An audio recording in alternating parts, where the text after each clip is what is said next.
नमस्कार दोस्तों। अगर किसी भी खिंचैये से पूछ लो जो पतंग का पेच खींच से लड़ाते हैं, उनके कलेक्शन में एक नाम का मांझा ज़रूर होगा, वो होगा शानू 11। अगर इसका ओरिजिनल देखें तो 11 लिखा हुआ है, शानू स्टार 11 स्टार लिखा हुआ है और मोबाइल नंबर दिया हुआ है। अलग अलग जगह पे अलग अलग रेट हैं दुकानों पे, कहीं पे 2100 का भी है, कहीं पे 2250 का भी है। और अगर इस मांझे का अगर रिव्यू ना करें तो मेरे ख्याल से हम इनकम्प्लीट होंगे। ये जो मांझा है ये हर खिंचैया 100% रखता है अपने पास, चाहे वो कितना भी बड़ा खींचने वाला हो और बहुत महंगा मांझा रखता हो, पर ये जो है शानू 11 वो रखता ही रखता है। पर इसे बात करने से पहले मैं आप लोगों को दो बात कहना चाहता हूँ कि आप लोगों को अगर पतंग का और मांझा का रेट जो है वो लिमिट में रखना है, एक्सेस नहीं देना है, तो आप उनका ही वीडियो देखें, उन्हीं यूट्यूबर्स का, उन्हीं दुकानदार का वीडियो देखें जो कि अपने मांझा का, पतंग का या टून का रेट बताते हैं। जो रेट नहीं बताते हैं तो आप हमेशा समझ जाइएगा कि वो 4 जनों को 4 तरह का रेट बताएंगे। जब एक को बताएंगे मान लीजिए कि 2000, दूसरे को 2100, 2300, 2500। अब जब 2500 में बिकने लग जाएगा उनका, तो ऑटोमेटिकली रेट जो है उसका वो 2500 हो जाएगा। तो सारे उन्हीं दुकानदारों को सपोर्ट कीजिए, उन्हीं यूट्यूबरों को सपोर्ट कीजिए तो वो दाम बताते हैं। इसका जो है अगर आप दाम का लें तो ये 2100 से लेके 2300 के बीच में अलग अलग दुकानदार बेच रहे होते हैं। दूसरी बात जो है इसमें कि ये मांझा जो है इसका डुप्लीकेट बहुत आता है, पर ये बहुत ही मतलब क्या कहते हैं, अच्छे मांझों में से एक होता है। खींचने के लिए ये बहुत अच्छा मांझा है शानू 11। और ये हमारे किसी साथी ने, हमारे टीम के एक साथी ने मंगाया है, तो रिव्यू करने के लिए मैंने ले लिया, देखने के लिए कि ये किस तरीके का है। दूसरा, अगर मान लीजिए कि हम 2000 या 3000 का मांझा या 2500 का मांझा ले रहे हैं, तो पैसे की कीमत है, बहुत होती है कीमत। अगर यही 2-2.5 हज़ार में पूरा घर चल जाता है। पर अगर इसमें भी अगर नकली मिल जाए या फिर गलत सामान मिल जाए तो सोचिए कि कई, अगर आपने यूट्यूब का देखा होगा, कमेंट में देखा होगा, ऊपर का मांझा सही निकला, 3 रील के बाद से नकली निकलना शुरू हो गया। तो ऐसे दुकानदार से भी बचिए।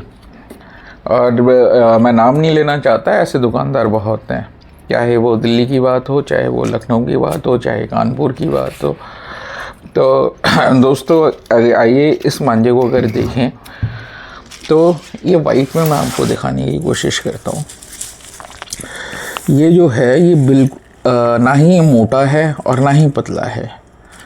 और अगर इसको हाथ लगा कर के अगर आप देखेंगे तो इसमें थोड़ा सा तेज है, ये इसका शार्पनेस तेज है। अगर मैं इसको बार बार अगर मैं इसका को वैसे दिखाऊं तो वैसे देखिए, इसका जो टेंडरनेस जिसे कहते हैं वो है इसमें।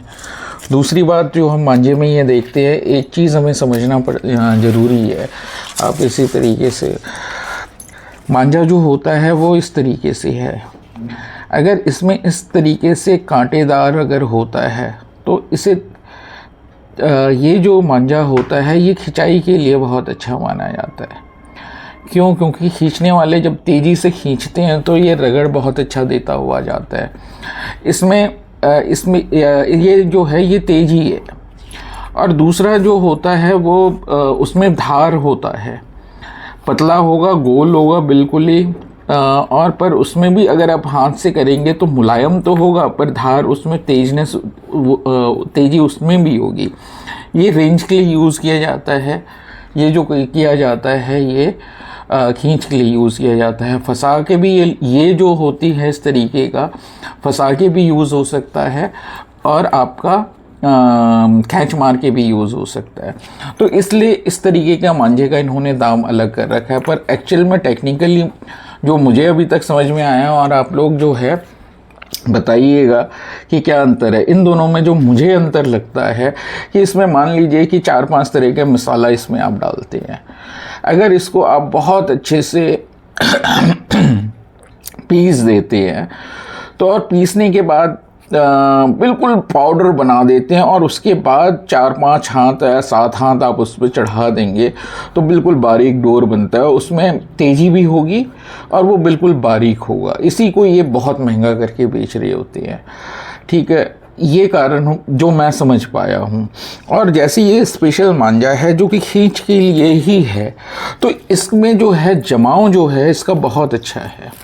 अगर आप मैं वैसे बता नहीं पाऊँगा इसका कि, पर इस जो हाथ से इसको छूने से लगता है कि वही बहुत जमाव है इसमें। और ये देखिए कितना अच्छा ये गोल बनता है। आप बड़े बड़े अगर मांझाओं का देखेंगे ना तो ऐसे गोल नहीं बनेगा। अच्छे अच्छे मांझा आप निकाल के, आपके घर में भी होगा, आप घर में अपने मांझा निकाल के देखना, ये गोल बनना ही इसका बताता है कि ये जो है इस पे काम जो किया गया है वो बहुत अच्छा किया गया है। ये देखिए, और ये जो आपस में ऐसे रगड़ खा रही है ना, तभी भी ये बता रही है कि ये फंस रही है आपस में, इतने रगड़ पे भी ये फंस रही है। तो ये मांझा बहुत अच्छा है। और रेंज जो इसका प्राइस है, प्राइस के हिसाब से तो मैं आपको बताऊं, ये अगर ये खुद अपने हाथ से बनाते हैं, शानू 11 खुद अपने हाथ से बनाते हैं। जो शानू हैं इनके कारीगर जो हैं, इनके कारीगर जो हैं, या ये शानू ही लिखे हुए हैं, शानू जो है ये खुद, अगर यही चीज़ फैक्ट्री में बनाने लगो, 10 कारीगर रख दो और 10 के 10 से बनवाने लगो और थोक के भाव बाज़ार में बेच दो, उसकी क्वालिटी जो होती है वो क्वालिटी बहुत ख़राब हो जाती है। इसमें ये चीज़ नहीं है, और ये खुद हाथ से बनाते हैं और अपनी क्वालिटी इन्होंने बहुत सालों से मेंटेन किया हुआ है। तो एक बहुत रिलायबल ये मांझा है। तो दोस्तों, कभी भी आप अपने घर पैसा इसमें यूज़ करें, क्योंकि ऑलरेडी बहुत महंगा हो चुका है मांझा और पतंग। तो जब भी आप करें तो सोच समझ के करें, अच्छे कारीगर का लें, कम दाम में अच्छे कारीगर भरे हुए हैं, और उनमें से बेस्ट एक शानू 11 भी हैं। तो हालांकि मैं आपको बता दूं, मैं प्रमोट नहीं कर रहा, पर हाँ, कम दाम में अगर कोई अच्छा चीज़ मिलता है तो उसकी तारीफ़ अगर ना करें तो फिर ये भी चीज़ बहुत गलत है। Thank you very much.